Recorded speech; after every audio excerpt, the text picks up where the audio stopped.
kurang lebihnya begini, Pak Prabowo beberapa hari yang lalu sudah berpidato secara resmi bahwa demo ini sudah tidak murni lagi, menyesali adanya penjarahan dan demo ini sudah mengarah ke anarki dan terorisme, bla bla bla bla bla gitu ya. Oke Pak Prabowo, saya berdoa mudah-mudahan video ini sampai juga kepada Anda. Oke, saya hargai semua pendapatnya pemerintah ya. Saya hargai semua pemikirannya Pak Prabowo. Mungkin Pak Prabowo kan juga dapat bisikan-bisikan dari orang-orang sekitarnya. Tapi Pak Prabowo, intinya kalau digaris besar saja, biar tidak bertele-tele ya, biar tidak bertele-tele.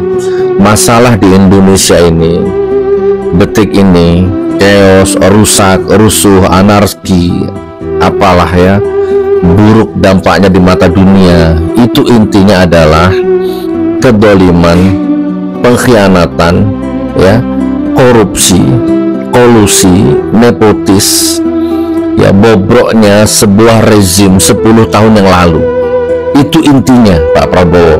Jadi tidak usah bernarasi ke teroris. Oke, jangan-jangan teroris, tapi terorisnya siapa? Yang jelas bukan rakyat. Terorisnya siapa? Yang jelas bukan mahasiswa. Itu Pak Prabowo ya. Jadi rakyat itu jelas, tuntutannya jelas. Pertama, makzulkan Gibran. Kedua, reshuffle kabinet.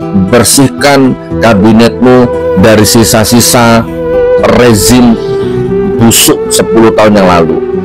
Intinya 2 poin itu ya kan. Jadi tidak usah melebar kemana-mana. Musuh pemerintah itu sebenarnya jelas. Penjilat di dalam kabinet Anda itu sebenarnya jelas. Siapa dulu yang bikin gaduh kebijakan gas melon LPG 3 kilo, siapa yang bikin gaduh Raja Ampat ya kan, siapa yang bikin gaduh di Medan, apalagi itu kan banyak sekali waktu itu. Itu bukan rakyat, itu bukan mahasiswa.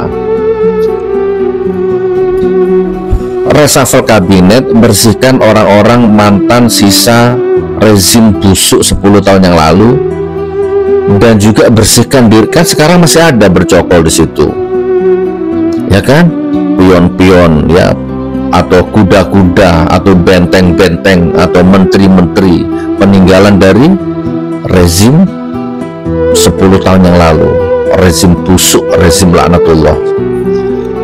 Itu Pak Prabowo, itu intinya. Jadi jangan lagi rakyat. Saya nggak setuju itu penjarahan, tapi saya nggak bisa menyalahkan rakyat ya. Rakyat sudah selama ini di dalam busung laparnya, di dalam ketertekanan batinnya, terus diinjak-injak terus, baik secara fisik, secara verbal, secara aturan ya kan. Gitu Pak Prabowo, selesaikan itu. Maka insya Allah pelan-pelan. Kalau enggak ya terus begini. Siapa yang akan mengkudeta Anda? Siapa yang akan meruntuhkan Anda? Siapa yang akan menghambat pemerintahan Anda? Siapa musuh dalam selimutnya Anda ini? Siapa terorisnya? Siapa penumpang gelapnya? Siapa desain skenario ini? Siapa otak intelektualnya? Siapa di balik semua kejadian ini? Masa sekelas Pak Prabowo kan harus dinasihati, dikasih tahu oleh rakyat kecil seperti saya gini kan nggak mungkin. Tapi intinya siapa? Saya pastikan bukan petani, bukan pedagang, bukan rakyat, bukan mahasiswa ya. Gunting dalam lipatan ya kan, telikung dalam diam, tusuk dari belakang, kasak kusuk, mencari kambing hitam. Itu kurang lebihnya. Musuhmu adalah rezim laknatullah 10 tahun yang lalu, yang Anda sanjung-sanjung, yang Anda puja-puji ya kan, yang Anda anggap sebagai guru, sebagai panutan. Bahkan terbangun satu paradigma Anda tidak bisa jadi presiden tanpa cawe-cawe rezim yang dulu. Itu kan betapa rendah ya. Gitu Pak Prabowo ya. Pak Prabowo, apapun bisikannya masuk ke telinga Anda, apapun info yang masuk ke telinga Anda lewat orang-orang di sekitar Anda, lewat badan intelijen negara kayak lewat siapalah itu ya, lewat orang-orang di sekitar Anda. Tapi intinya ini suara dari rakyat. Waspada terorisnya, penunggangnya, penumpang gelapnya bukan rakyat, bukan mahasiswa, bukan petani, bukan pedagang. Siapa? Orang-orang di sekitar Anda sendiri. Insya Allah begitu. Oke, sudah 7 menit Pak Prabowo. Saya insya Allah sampai detik ini masih konsisten Pak Prabowo.